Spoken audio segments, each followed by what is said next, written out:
and he joins us now. Dr. George, thanks for coming back on the mother of all talk shows. My eye was caught by Samantha Powers in Budapest. What good could come out of that visit? Well, no good whatsoever, and you summed it up superbly. I mean, she comes in with $20 million, which in a small country such as Hungary can carry you a long way. And what is she doing? Well, the Hungarian people have failed NATO, they have failed the European Union, so it's time to buy another. And what she's doing is, of course, buying up cadres, buying up manpower that can be unleashed at a particular moment. Those are known as the color revolutions. Should there be an election that can be disputed, or a strike, or any kind of a social problem, these people can be mobilized at a moment's notice. So that's what she's there for. And of course, when you start off with 20 million, you can be sure that there's another few $20 million handouts along the way. Yeah, 20 million is the declared amount, but I'd be surprised if there weren't another few 20 millions under the table. How has that gone down in Hungary? I mean, Trojan horses have their place, but they're generally opposed by the local population. What's the attitude of Orban, the Prime Minister, and what's the attitude of the public to this US interference in their political affairs? Well, Hungary, as many countries, is somewhat bifurcated. You have the capital, which is the center of opposition to Viktor Orban, and then you have the rest of the country, which is very strongly pro-Orban. So in the last election, Orban carried everything overwhelmingly, with the exception of Budapest, in which he lost every single district quite comfortably. So when somebody like Samantha Power comes to Budapest, she will find, ready takers, and you always find ready takers for money. I mean, if there's a free trip to the United States involved, excellent meals, excellent hotel stays, sure, you're going to find lots of people on board. But for the rest of the country, they are obviously very, very wary of her. And of course, they're very wary of the kind of evil genius behind all of this, which is the Hungarian George Soros. Yes, I was going to move on to him. It's a double whammy.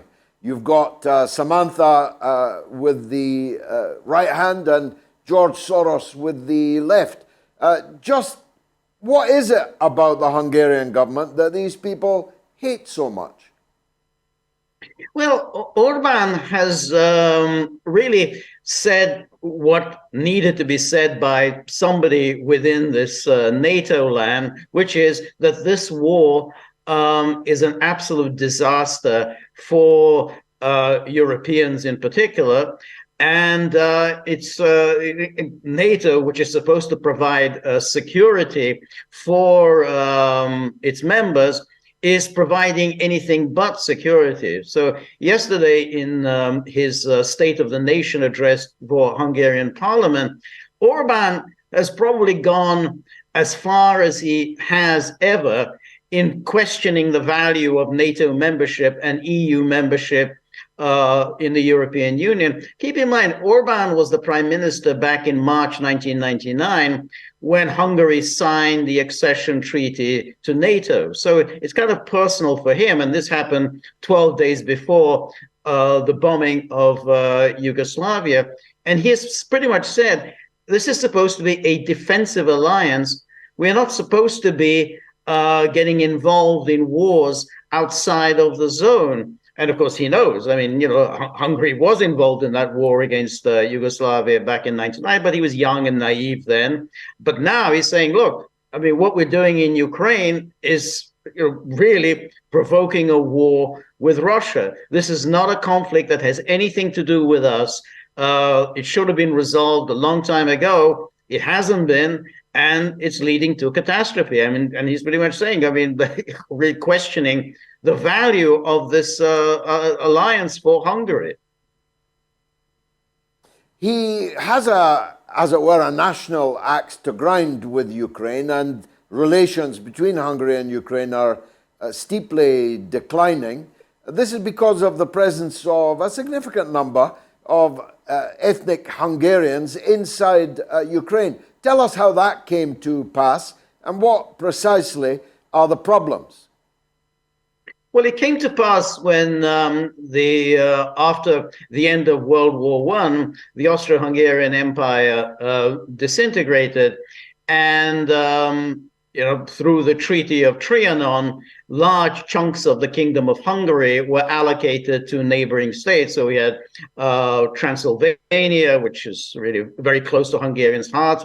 It was assigned to Romania. We had Vojvodina, was assigned to Serbia. And then we had this Transnistria, what's called Transnistria, was this Carpathian. It was initially assigned to Czechoslovakia, but then during the wartime conferences, it was decided by Stalin that it would be assigned to the USSR, and so it became a part of Ukraine.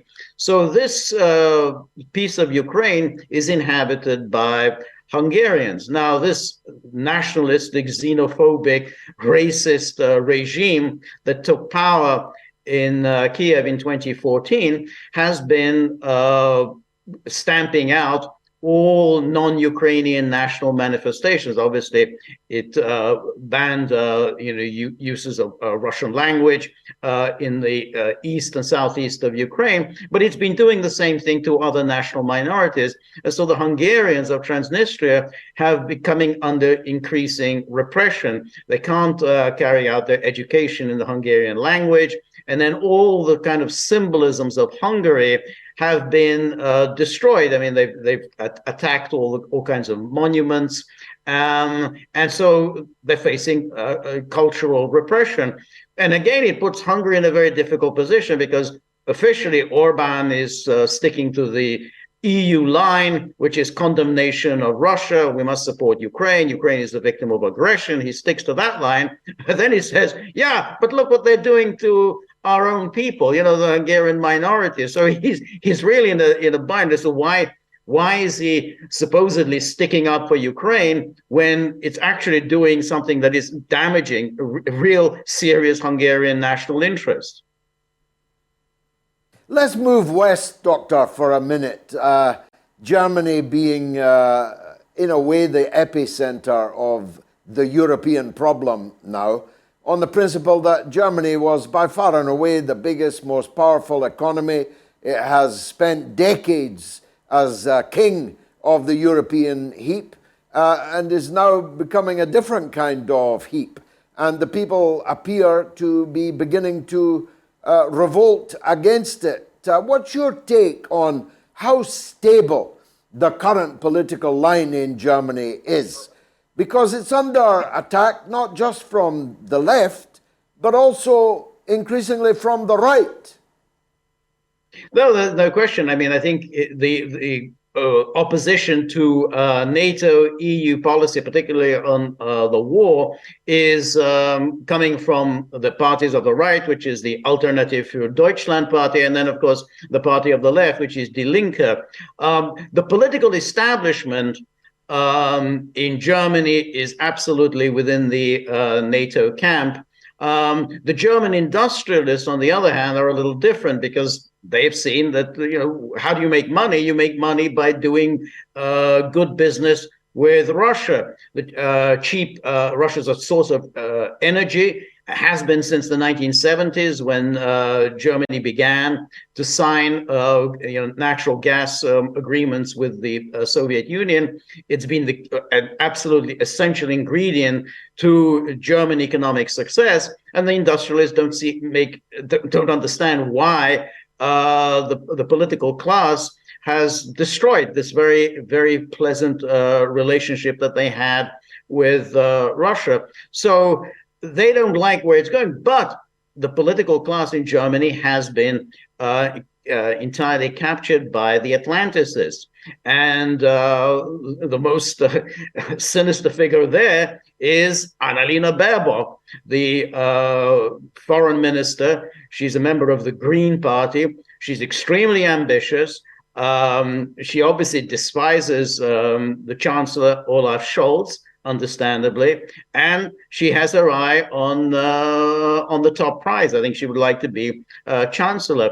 The Americans don't trust Olaf Scholz. They've never trusted the Social Democrats, going all the way back to the early 1950s. They absolutely loathed Willy Brandt, didn't particularly like Helmut Schmidt. So they're just never happy with Social Democrats, and they would like to see a coalition between the Christian Democrats and the Greens. And I think Annalena Baerbock would be the ideal candidate to be, Chancellor, and then, she continues foreign minister without being undercut by Scholz. Now, the German public, however, is not signed on at all.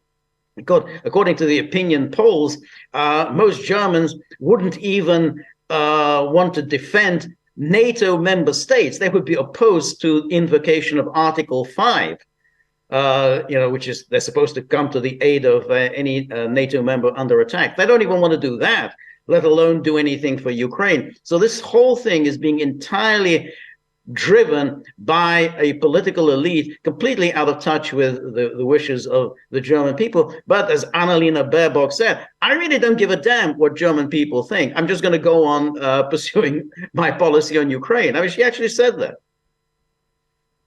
Annalena is, of course, a mathematics genius. She called on Putin to make a 360-degree turn, which would, of course, leave him facing exactly the same way.